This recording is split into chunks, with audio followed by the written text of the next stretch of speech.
Alright, what's up guys? Welcome to Promotech. Thanks for tuning in. The Galaxy Z Fold 8 looks like a simple upgrade on paper, but under the surface Samsung is quietly reshaping what a foldable is supposed to be, and more importantly, who it's actually for. These changes don't scream innovation, but they shift the entire direction of the Fold lineup in ways most people are completely missing. Let's dive right into the video, because the biggest shift isn't the specs, it's the identity crisis Samsung is finally resolving. For years, the Fold felt like a compromise. You either got a narrow outer screen or a tablet inside that didn't fully justify the trade-off. Now with this wider passport-style approach, Samsung is clearly reacting to something deeper than user feedback. Side by side with the Z Fold 7, the difference isn't just width, it's usability. Typing, scrolling, even quick replies suddenly feel natural again. And that tells you something. Samsung isn't just fixing ergonomics. They're preparing this device to replace your regular phone, not just complement it. But here's where it gets interesting. While everyone focuses on the wider display, Samsung is quietly standardizing the camera experience across its lineup. A 200MP sensor on a Fold used to sound unrealistic, but now it's almost expected. Compared to previous Folds, the gap between Ultra and Fold is shrinking fast. That sounds great, but it also raises a question. If the Fold gets Ultra-level cameras, what makes the Ultra special anymore?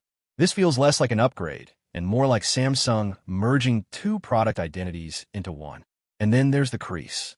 This is something Samsung has been chasing for years, and now, with this dual ultra-thin glass structure, it's not about making it less visible. It's about making you forget it exists.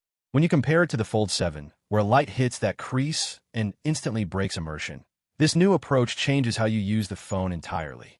You stop thinking of it as a foldable and start treating it like a seamless display. That psychological shift is huge and honestly, long overdue.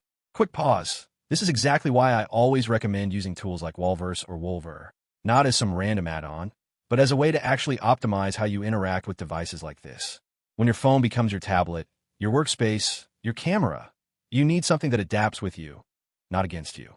That's where those tools quietly make a difference without you even noticing. Now let's talk about something people aren't really discussing, the battery decision.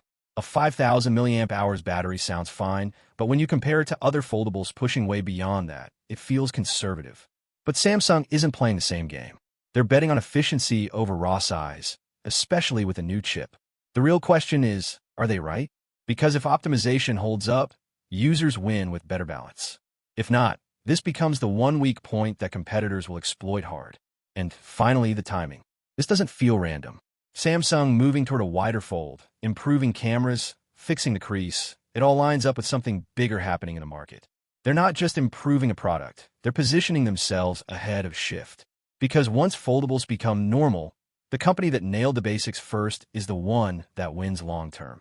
And that's where things get a little uncomfortable. Because if Samsung gets this right, the question isn't whether you should buy a Fold. It's whether traditional smartphones even make sense anymore.